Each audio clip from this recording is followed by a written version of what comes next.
Welcome to our webinar. Thank you so much for joining us. My name is Naz Beykan. I am the Resilience Specialist for Building Resilience Index program at IFC.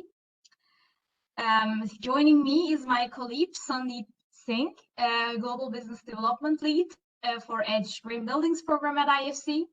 And this is a two-webinar series introducing IFC's tools and case studies on green, resilient, and sustainable affordable housing. And today's session will be focusing on green and resilient buildings and tools. And the next session on June 29th will be on other tools around affordable and sustainable housing. And I'll drop the registration link for that into the chat for everyone. And so these webinars will be recorded, and each of these will be present on our landing site as recordings if you missed them. And please make sure during the webinar you can ask your questions in the chat, and we'll try to moderate them and answer your questions during or after the presentations. And we hope we will learn from this series. But let's maybe start by introducing IFC. So IFC is a member of the World Bank Group. We provide investments into the private sector. And through this, we are the first and foremost investment bank. But what differentiates us from other institutions is that we provide patient capital with longer tenors, and we can deploy advice and innovative structuring to overcome local barriers to investment in emerging markets. So in the scope of today's discussion around green and resilient buildings, let's take a look at what the building sector means for climate change, right? So building sector accounts for about 40% of energy-related greenhouse gas emissions globally. And this makes it a major contributor to climate change. And the global urbanization trends indicate that the floor area of buildings will double by 2060. So without the right choices today, we can lock in high carbon urban infrastructures for the next 50 or more years, further aggravating climate change.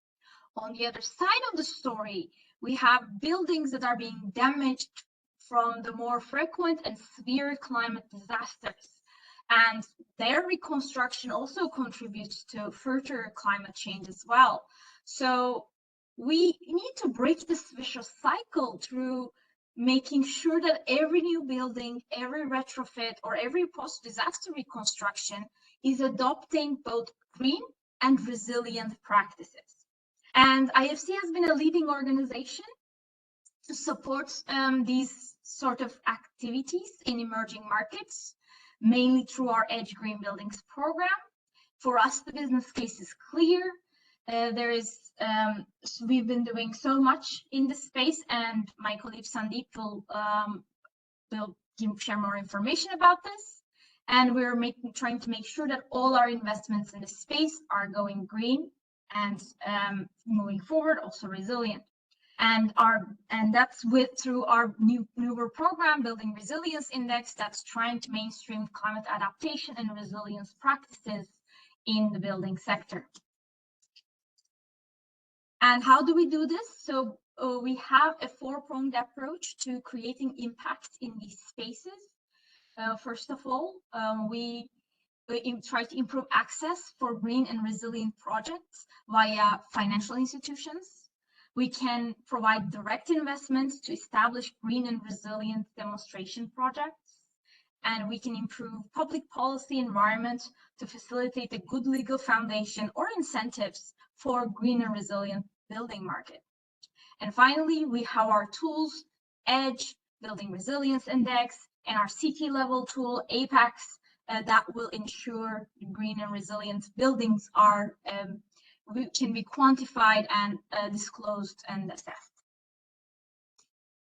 So at this point, I want to turn to Sandeep, who will talk about the EDGE Green Buildings program. Thank you, Naz. Good morning, good afternoon, good evening, everyone. Thank you for being here in such large numbers. It is really heartening for us, and we have participants from all across the globe. I will talk about EDGE, and after that, my colleague Naz will take you through our Building Resilience Index tool. I'm trying to take control, just 1 second. Yes, so EDGE is our green building certification system, and it is also a free web tool. I get asked a question quite often that why would a development finance institution like IFC get into the space of green building certification? And the answer is that when we were looking for a good yardstick for assessing the green performance of our own investments in buildings about a decade ago, we couldn't find something that was truly scalable, versatile, and very metrics driven towards resource efficiency. So we put together this tool, which was used for assessing our own buildings performance. And then slowly our clients started asking for it for their other projects as well. And then we realized that this is something that will do the world a lot of good if we made the software freely available for anyone to assess. So the software does all the hard work of what typically consultants do in green building space. You know, there is no requirement for making energy models. The software does all of that. The pride that we take in this specific thing is that it keeps everything locally relevant. That is the beauty of the strong, robust technology platform, that the data for each and every city that you might be assessing a building in across the world, the data is there and keeps your assessment relevant locally. And finally, when it comes to a third-party certification, we have approved third-party certifiers and auditors who will audit and certify. And there is a small fee for that because they will put in their time and effort. But the software for assessing your properties is absolutely free. You just need to log in with just email ID and you can assess any building anywhere. So we have been in the market for about 8 years now, and we've been pretty much doubling our footprint every year. And as you see, this is a classic hockey stick growth curve. The shining example here is Colombia, which almost had none green buildings in the year 2017. And about 5 years later, more than 20% of all new build is green, and most of it is EDGE certified. EDGE projects are certified in 89 countries. Actually, the ongoing certification process is more than 120 countries. And we have certified, these figures are from February 2023. Today, we have certified more than 57 million square meters of space globally. While IFC is focused on emerging markets, as you can see on the map, there are a lot of Western Europe countries here, developed markets as well. So EDGE is not limited to just the emerging markets. EDGE is available to each and every country across the globe. All kinds of buildings can be certified on EDGE, whether you have homes, hospitals. Traditionally, the world has seen that mostly office buildings, commercial buildings were certified, but now we're certifying each and every type of building. We have certified sports stadiums and airports even. Other than heavy industry, all kinds of buildings can be certified through EDGE. Because IFC developed this software, being a financial institution, we designed it to be tailor-made for green finance. So if you use EDGE, you unlock the doors of green finance for your company. All of these benchmarks and institutions that you see on screen, they all accept EDGE as a standard for green buildings, whether it is International Capital Markets Association, Climate Bond Initiative. EDGE is aligned with EU taxonomy. I will come to that later in a second slide. You get credits for your GRESB assessment as well.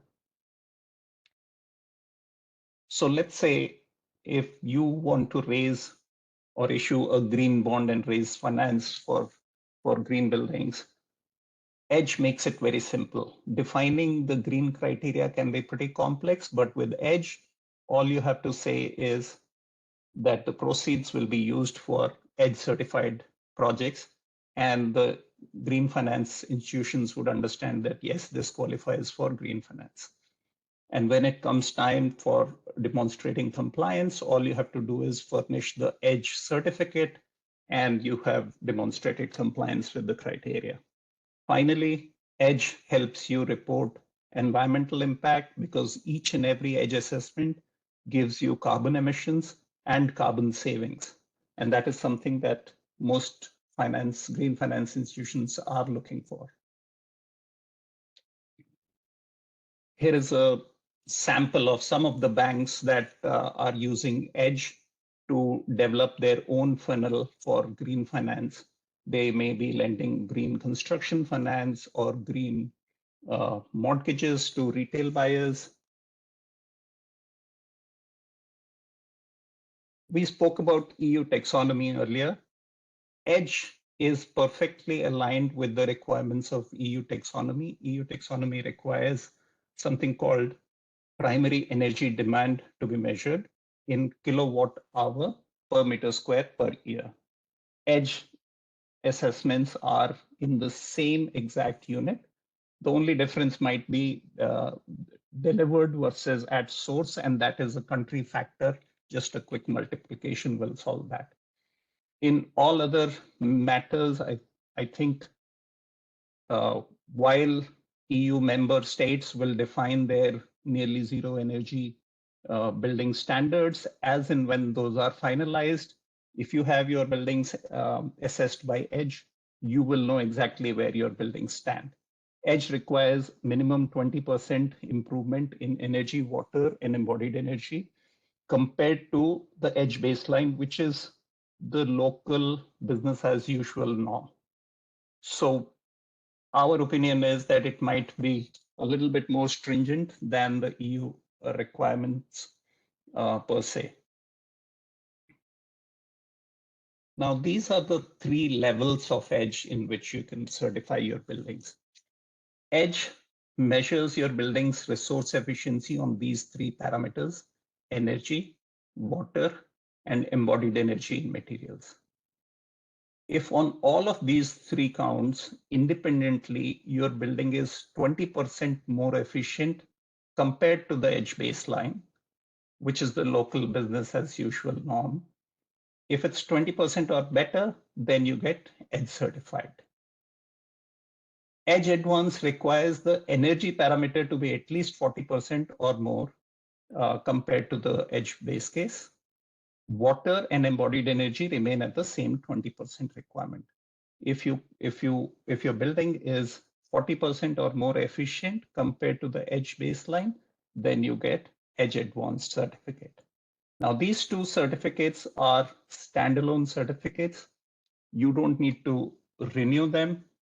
They are given after stringent audits of documents and site, and they are given on the basis of what is hardwired into the building. We don't require any performance measurements because we assume what is hardwired, most users will use the building in a normal way. Now, the final frontier is zero carbon. Zero carbon is not a standalone certification. We want the buildings to be first efficient. So we require it to be EDGE Advanced first. And then once it is EDGE Advanced certified, and then if all of your power requirements are fulfilled through renewable energy sources, then you get EDGE Zero Carbon certificate. For the time being, we are allowing carbon offsets if there are gaps, especially in emerging markets we have seen, but that option will go away in near future. Now, this is a quick look at what the free web tool looks like. So when you go to edgebuildings.com, you will see on the right-hand side a button called app. You click on that, you get here, you just register with one email ID and that's it. On the left-hand side, you can pick and choose what type of building that you want to assess. So in this case, we have housing. So we have selected homes here, apartments, and then you have these tabs here, which you need to fill. The first tab is a design tab where you need to fill basic design parameters, like how many floors is the building, how much is the area of the building, what is the floor to floor height, and so on and so forth. You can scroll through. It is not very extensive, but it can be as detailed as you want it to be. But once you put basic details, the system is intelligent enough to use the local market data and put some defaults so that you can start getting reasonably intelligent results very quickly without having to fill 100 form fields. Once the design tab is completed, you can go to the energy, water, and materials tab each. Now, this is the energy tab, for instance. Once the design tab is completed, it creates a base case for you. Now, this bar here represents all of your energy consumption if this was a building, business as usual, and it is color coded based on each of the components of the energy consumption. This bar here on the right-hand side is your building's performance. After you pick and choose your green measures from here, the bar will start reducing in size, and it will show you savings in energy over here and here. Each of these measures, as you pick and choose, you have the ability to fine tune how much you want to put in terms of values.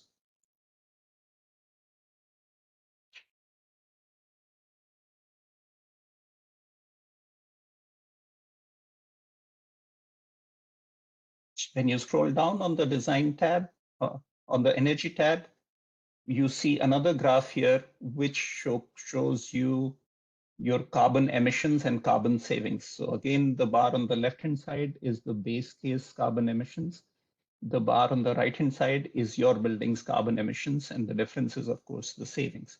And this is the output that is given for each and every EDGE assessment. Then we move on to the waters tab. It's very similar in nature. You have very user-friendly interface like the energy tab. You can pick and choose your green measures on the left-hand side here, and you will see the performance on the right-hand side graph here and how much savings your measures give on top here. Also, we have a dashboard on top, which gives you various metrics, including your financial impact of green measures. I'll come to that in a minute. And just like energy, water, we have the materials tab, slightly different in its structure here. It is based on each of the components of the building. And then you can pick and choose what your materials that you are using. And each of these things are, you can fine tune to the last detail.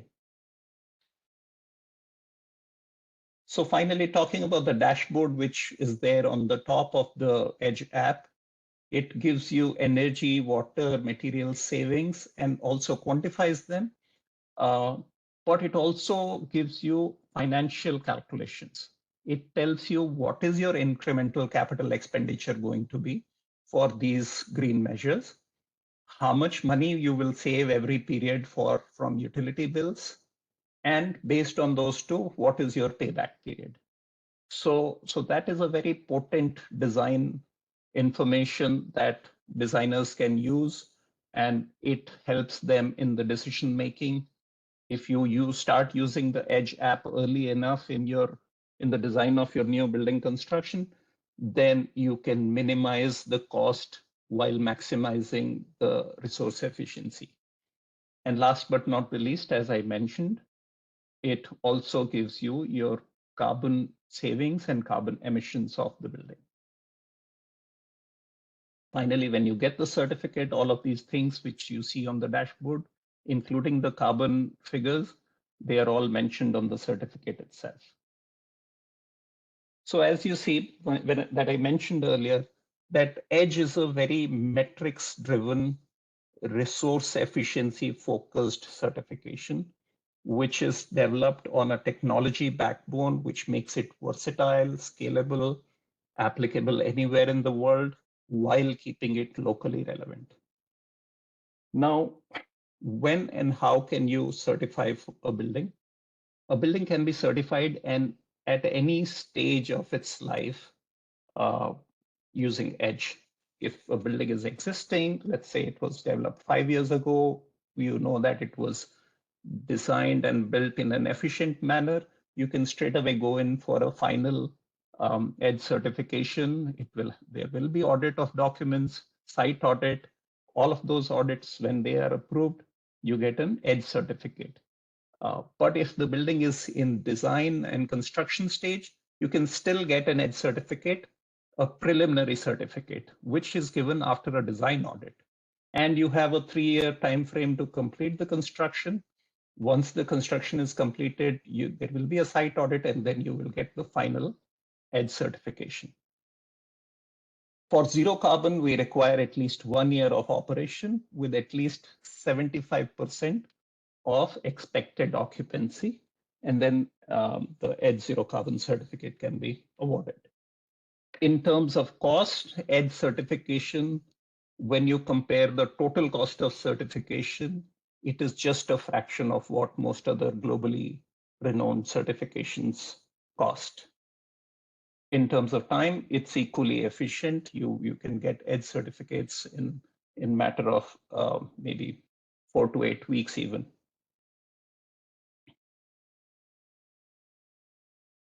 We have third-party certifiers who you will reach. IFC is the overall administrator, but when clients want to certify the building, they don't work directly with IFC. These are third-party certifiers and auditors.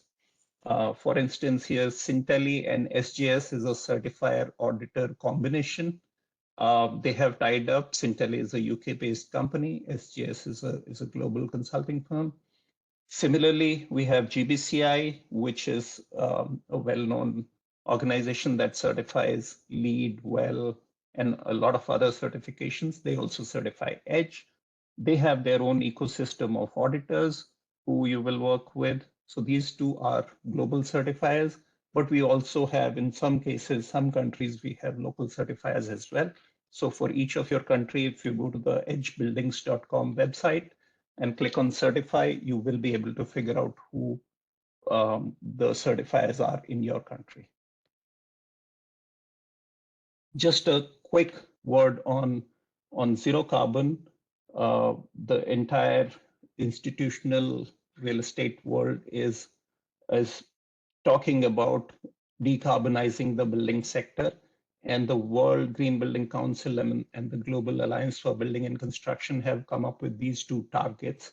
The final target is 2050 target, where all buildings, new and existing, must be zero carbon.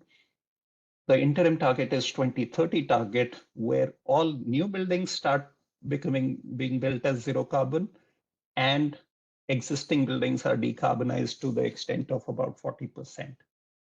Now, with those two targets in mind, we have developed a standalone tool right now. We will incorporate it in EDGE app, but it's a standalone tool right now, which will help portfolio owners plan their retrofits and plan their decarbonization journey around it.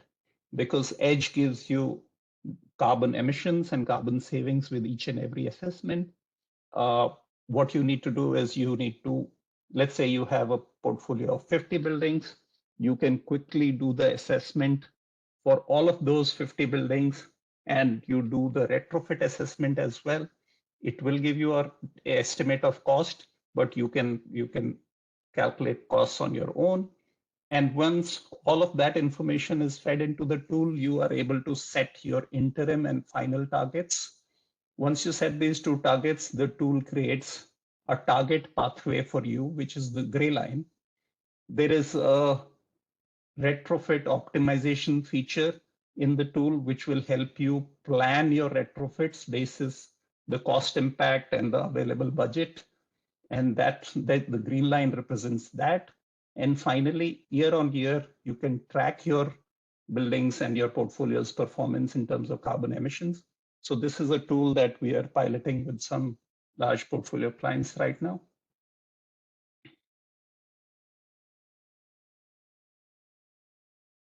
So talking about green housing, there are several drivers of profitability if you choose to build your housing project as green.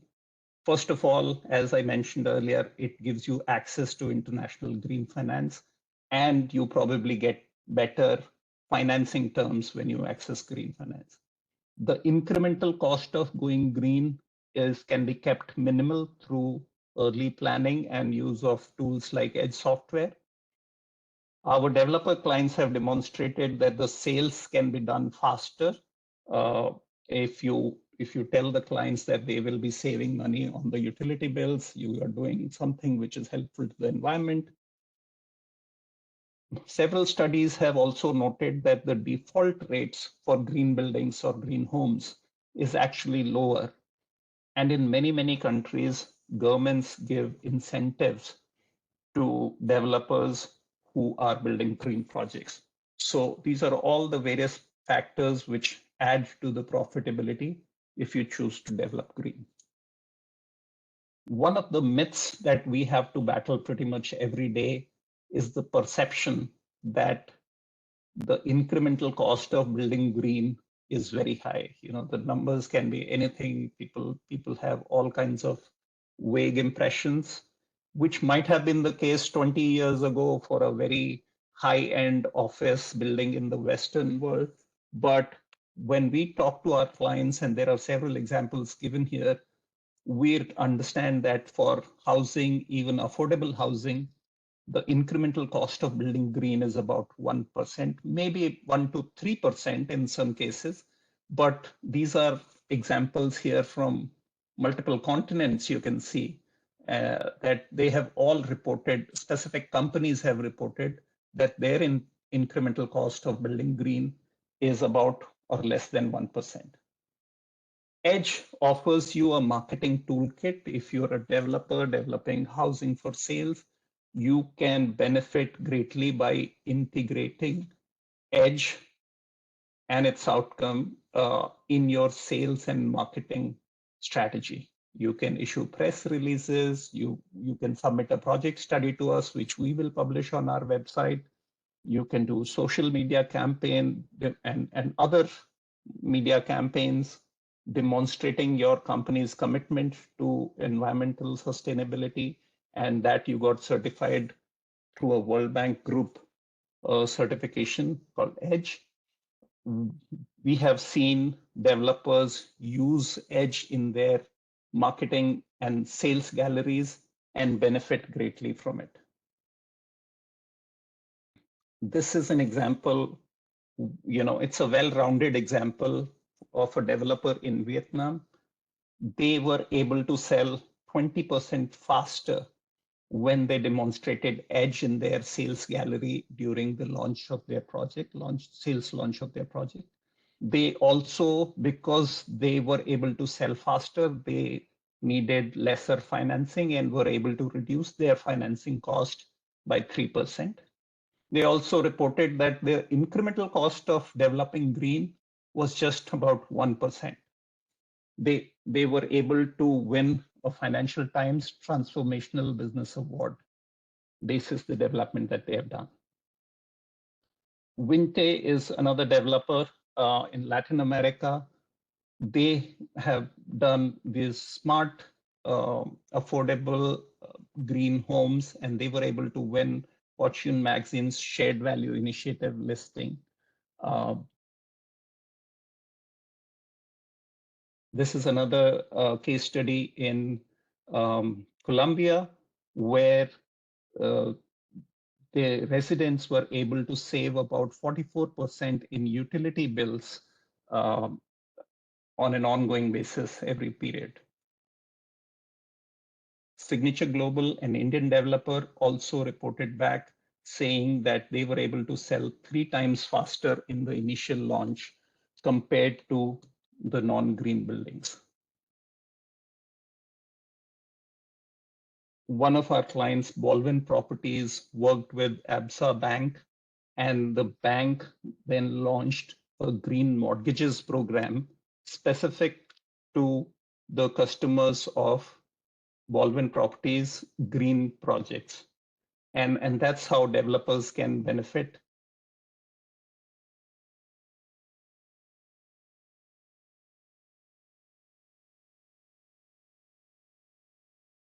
Can you hear me? Yes. Sorry, I had my screen flipped for some reason. Excuse me for that. So green mortgages is another way how developers can pass on the benefit and boost their sales by developing green. Another developer from India, Shapurji, they have reported that they have been able to keep the costs, incremental cost of going green less than 1%. And finally, to summarize, why should you use EDGE? EDGE offers you an internationally acclaimed green finance enabled green certification. It has a financial calculator built in. So if you use it early enough in your design stage, you will be able to keep the incremental cost of going green minimal. It is laser focused on resource efficiency. So it is a very metrics driven approach. You don't get a gold or a silver or a platinum category. EDGE gives you actually quantified metrics on energy, water, and embodied energy. It is always locally relevant, not just in terms of climate, but also in terms of the socioeconomic aspects. So your building will be compared to a benchmark that is very, very relevant to your building. It is based on a robust technology platform, so it saves you time and hence saves you money as well. It also offers you portfolio decarbonization opportunities. So that brings me to the end of my portion of the presentation today. I will pass it back to Naz, and let's see if we have any questions that we can answer in the meantime. Hi, Sandeep. So thank you for this presentation on EDGE and the case studies. They're really interesting. So far, we have not received any questions in the chat, so feel free to send us messages from the chat. And so let's carry on with the slides. Sorry. Take care of the setup. All right. Okay, so let's take a look at Building Resilience Index a little bit. But before we do, I sort of want to take a little bit of a step back to understand how climate change is affecting our overall climate system. And there are two concepts that we would like to share and focus on. One of them is the chronic stresses, and the other one is acute shocks. So chronic stresses are these long onset events, such as the changes in the global temperature, the precipitation patterns, sea level rise, that it is through long-term observations that we are understanding and able to observe that these changes are happening. And on the other hand, acute shocks are these short or rapid onset events that are abrupt and disruptive most of the time. And these are almost always interlinked. For example, when the ocean temperatures increase, we get stronger tropical cyclones. Or when we have longer and severe dry periods as chronic stresses, that along with, if that couples with a heat wave, then we can have wildfires occur more frequently. So in these, like the data shows us that these acute shocks are increasing in number and impact as well. and their damages have been seen throughout. So when it comes to the buildings and how this is impacting the buildings, like the risks on a building actually depends on 3 different parameters. First is the hazards that we're talking about, these acute shocks, sometimes coupled with chronic stresses that could be, but it could also be valid for any type of hazard, really, like earthquakes, like other geoseismic events. So that's one parameter, is the hazard that we have. The other parameter is the exposure. So where are we building? And we know that the urban population is expected to double, more than double by 2050. And most of this increase is going to be in Asia and Africa. And this will come with a huge demand increase in housing and other infrastructures to support these populations. So studies also show that this population increase in the last decades have been generally happening in hazard-prone areas. That means that with the projected population increase, as well as what's been happening, we have larger populations and number of assets focused in areas highly exposed to natural hazards. So where we are picking to build is very important. The third element is the vulnerability. That's the how. How are we building? A lot of times, urban poverty that drives self-built homes, or poor construction quality, limited knowledge on risk reduction measures, come with a combination of exacerbating this vulnerability of the assets themselves. So when these are all combined, we get higher risks that is our housing stock is facing. And if we zoom in on how these shocks these disasters are affecting our buildings, be it home or any other, the impacts can range from the total loss of the assets to non-structural damages or disruption of its functions. So either way, this will have social and economical consequences for occupants, households, and the overall economy. And countries, for example, such as the Philippines, many Caribbean states which are struck by multiple storms across a year, can be easily locked in recurring costs of reconstruction. And we know globally that the financial protection from such disasters are covering almost only 1/3 of the assets. And with climate change, insurance sector is sort of beginning to avoid covering high-risk assets. And knowing that in most disasters, housing sector is sometimes the one that gets hit the worst, that means with increasing levels of hazard exposure, many homes may become unbankable or uninsurable. In short, they may end up becoming stranded assets. So we need urgent action to make sure that we're enhancing the resilience of the housing sector. And you may be asking whether this is too expensive or not. And we have the data and the research is clear on this. If we invest in risk reduction measures early on and increase the resilience of properties before a disaster strikes, we actually save money on the long run, because we would have otherwise spent all that to recover and reconstruct after a disaster. So investing in risk reduction measures, especially those that push the building beyond existing codes, is estimated to save $4 for every dollar spent. And so investing in resilient building definitely makes a clear business case.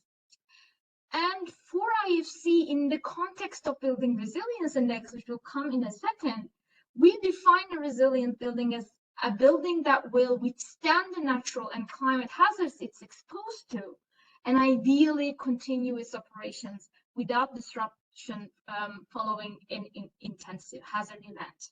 So we were looking at both physical integrity and operational continuity for buildings. And Building Resilience Index, so when we come to it, it is a web-based hazard mapping and resilience assessment framework for the building sector. And the it consists of an online app which is designed to first facilitate access to location-specific information, hazard information. That's how we identify the risks. We provide resilience measures to mitigate the exposed applicable risks. So that's how we manage the risks. And we enable disclosure of resilience of an asset through a standardized letter grade rating system. Let's get into each element a little more in detail. So first of all, Building Resilience Index helps you identify location-specific hazards which can impact a building's physical integrity at asset level. So we look at about 15 different hazards under 4 main categories of wind, water, fire, and geoseismic. And in each category, we have one hazard that's identified as a default hazard. So it's downburst for wind, local or urban flooding for water, local fires for fire, and subsidence for geoseismic. And these are going to be applicable to all buildings, but the rest will be dependent on where your building sits. And as you can note, we are also not only covering climate-related hazards, but also like other natural disasters such as volcanoes and earthquakes, because we want to make sure that we're taking a holistic, multi-hazard approach to risk reduction. And additionally, if you look at operational continuity, we are also tackling hazards that may not physically affect the building, such as heat waves and droughts, but may severely impact how a building's operating. And so we have the operational continuity tackle those non-physically damaging hazards that are becoming also more prevalent with climate change. And this brings me to how we tackle risk mitigation. So once we find out which hazards our building is exposed to, the Building Resilience Index will provide a list of risk mitigation measures to address these exposed hazards, as well as operational continuity measures. And Building Resilience Index enables you to do this at design stage, post-construction stage, or for retrofits. And across a wide range of building types, from homes all the way to like mixed-use buildings. And the risk reduction measures range from how you select the site, to how you design the substructure or substructure of the building, how you integrate your building services, how you select your materials, how you design your surrounding landscape, and whether you received design or construction audits. So this risk reduction measures, risk mitigation measures, serves a dual purpose. One is it allows you to assess where your building currently stands, like whether it's a design or post-construction retrofit, where you're at, and your level of resilience. And then the list itself, the second purpose of it is where you can improve and how you can improve the resilience of your building. And so once you respond to the questions and the measures, whether you implemented them or not, you will get a letter grade rating system. And that takes us to the disclose element. As you can see, we have the rating system range from NR, net resilience, to BA and AA. Each measure is associated with a rating level. And to achieve a higher resilience, a building must adopt all proposed measures for that level and those below it. And addressing operational continuity will bring forward the plus sign next to a rating. So let's say we have a B rating building with operational continuity measures, that will be a B plus rated building. And in this system, the AA reflects global best practices. So to reach resilience levels that go beyond life safety, move towards asset protection, buildings should aspire towards going AA plus. And the way this rating system also operates is through the weakest link principle. So each category gets rated individually, and the overall building rating is of the rating of the lowest category. Fundamentally, Building Resilience Index is a self-assessment and verification tool. A developer, an asset owner, a property manager can assess the resilience of their building with the support of their in-house team or engineering teams and find out where they are at. Then the building will be ready to be verified. To do so, every measure needs to be verified at least by 2 licensed engineers with at least 10 years of experience. Since this program is at its nascent stages, we don't have as a formal structure as EDGE does at the moment, but we are planning to partner with global and local verification partners that will be able to provide the third-party services for verification. So at this point, I'd like to stop a little bit and show a very quick demo of how the application works. So for that, let me share my screen. Second.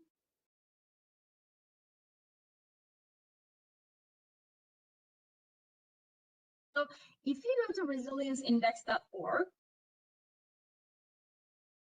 okay, and I'll log in with an existing account, but so you can, when you go log in, and if you have an account, you will be able to see all the dashboard of all the projects that you have. But for the interest of time, I will only show you how you create a project. So when you create a project, you'll be prompted to pick your organization. Say this is a demo form. We're doing this for insurance purposes. This is a few minutes. And we'll pick our building project type and we'll click next. Then it will take us the world map where we are able to find the location of our project. Let's say it's showing us in Philippines right now. Let's say I want to go to the Dominican Republic. And so the pin will take me there. Let's assume we have a building in Santo Domingo, and I'm randomly picking a point for our home.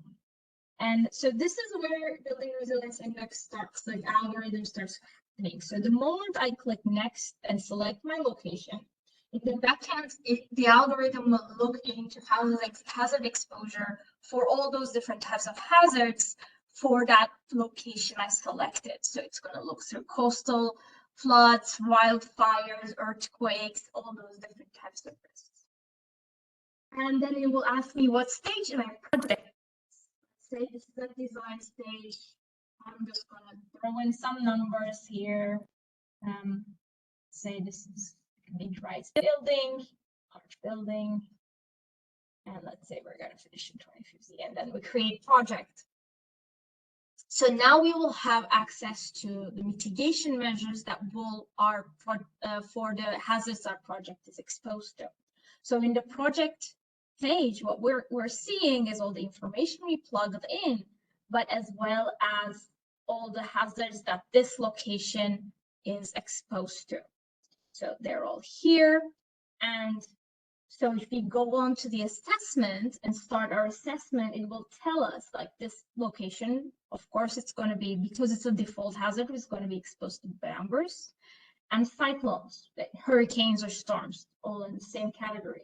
So as I start to say whether I've done this or not that, we will see that the assessment carries on. I can move along different tabs of the hazard categories in any way I want, and I can continue on my assessment. So you can read the descriptions and select whether that measure is implemented in your project or not. How did this pick up all these hazards? Is the secret is in our explore page. So if you go there and go to Dominican Republic, as we've selected, you'll see that we have different hazard maps that are actually publicly available and that our assessments is pulling information out from. So you can take a look at those and be informed about any location that you want to see. And about the mitigation measures, if you want to learn more, you can go to our resource section and see like where, sorry, let me and go and, okay, let me just click it. Okay, sorry. So, and then you can download our user guide, which will give you much more detailed information than just the descriptions you see in the assessment. And once everything is completed, you'll be prompted to invite verifiers and ask, like, they can go through the verification of the process. So.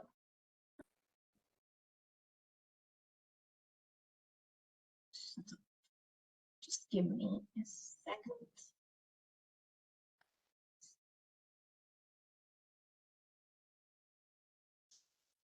Get back to the PowerPoint slides, sorry.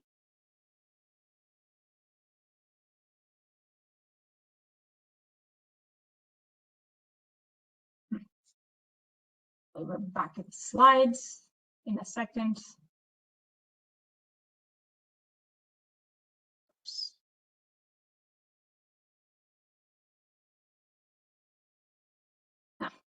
So just to quickly go over what we've been doing in the housing space. So in the Philippines, where we've started our first pilots, we have about 12 developers that committed over 2 million square meters of space of residential and commercial mixed or across 52 projects that are using Building Resilience Index to assess the resilience of their buildings.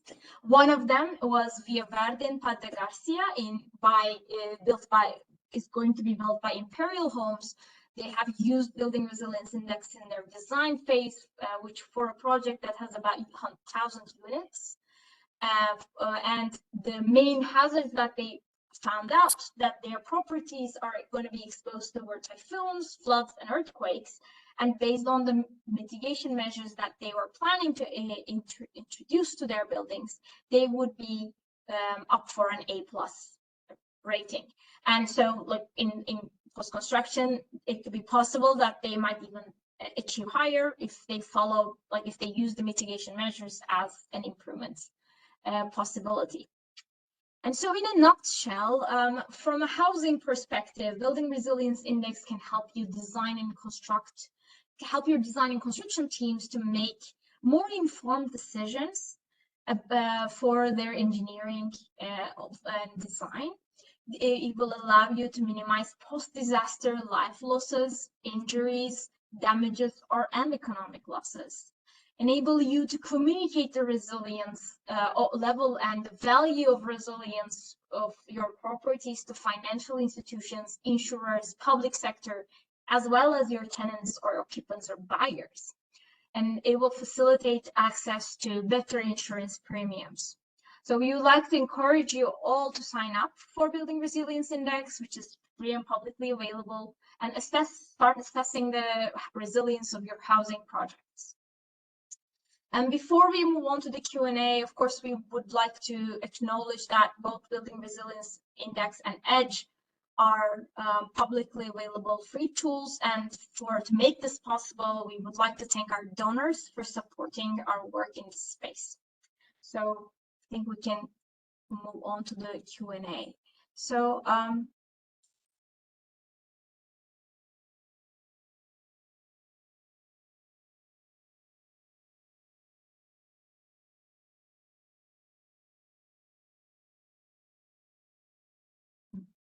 we have not received any questions in the chat. I'm sort of wondering if we have an issue with our chat function at this point.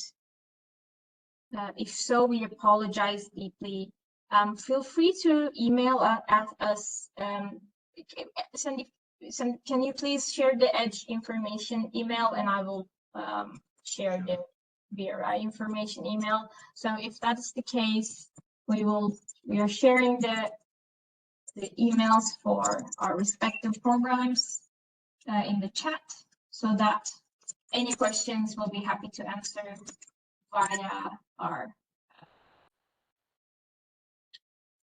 via email. Can you cross-check if participants are able to post questions? Unfortunately, I am not. So I think we will, for now, we will wrap up here. Okay. And so I think thank you for joining us today. We would like to share our post events survey with you and the link for the next event as well in the chat.